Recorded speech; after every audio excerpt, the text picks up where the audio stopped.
Learners, तो आज हम देखने वाले हैं धरती पर जीवन की उत्पत्ति कब हुई। आइए तो देखते हैं।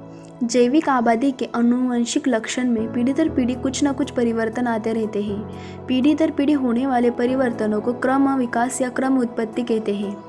बचपन से आज तक हमने एक बात अनेक बार सुनी है और वह यह है कि हमारे पूर्वज बंदर थे।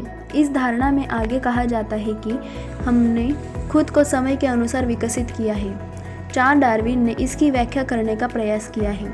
चार्ल्स डार्विन ने एक किताब में जिसका नाम on the origin of species bye means of nature selection है 26 नवंबर 1859 प्रकाशित की गई थी। इस किताब में थ्योरी ऑफ इवोल्यूशन नामक एक अध्याय है। इस अध्याय के अंतर्गत ये समझाने का प्रयास किया गया है कि हमारे पूर्वज बंदर थे।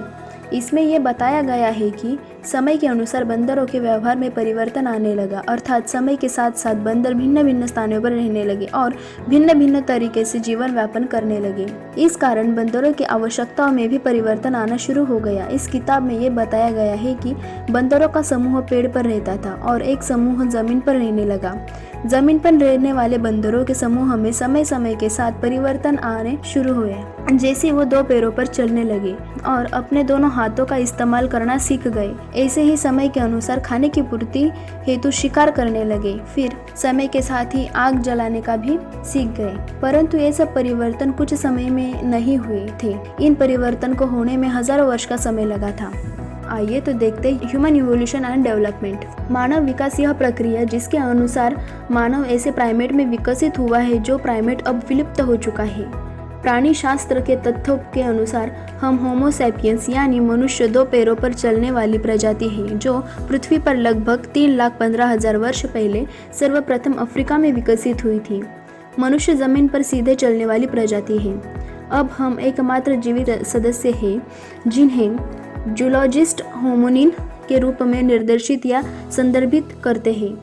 अर्डिपिथेकस और ऑस्ट्रेलोपिथेकस जैसे अनेक जीवाश्म मौजूद हैं जो सिद्ध करते हैं कि हम अन्य होमिनिन से लाखों साल पहले थे।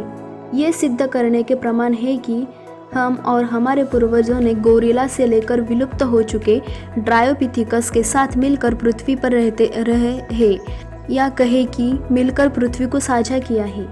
अंततः इन तथ्यों के अनुसार कह सकते हैं कि हम और बंदर जो अभी इस समय मौजूद है और जो कुछ विलुप्त हो चुके हैं किसी न किसी रूप में एक दूसरे से जुड़े हैं। मानव विज्ञानी और प्राणी विज्ञानी दोनों ने ही इन तथ्यों को समय समय पर स्वीकार किया है कि हम और विलुप्त हो चुके होमोनिन्स किसी न किसी रूप में एक दूसरे से संबंधित हैं। चार्ल्स डार्विन ने ये दावा नहीं किया कि मनुष्य बंदरों से बना है। हालांकि इनके समय में कुछ ने ये बात दबाव और जोर देकर कही है कि मानव बंदरों से बना है। मानव उत्पत्ति की इस जटिल प्रक्रिया को किसी एक सिद्धांत के द्वारा समझना बहुत मुश्किल है।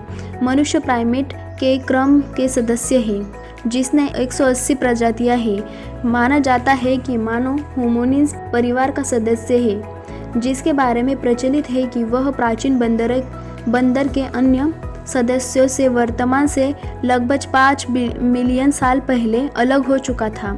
अफ्रीकन बंदर जैसे चिंपैंजीज और गोरिल्ला के डीएनए से ये बात ज्ञान होती है कि बंदर मनुष्य का सबसे करीबी है। मॉलिक्यूलर और एपिजेनेटिक क्लॉक के अनुसार मानव को चिंपैंजी से पृथक करने की रेखा 5 मिलियन साल पहले ही अलग हो चुकी थी।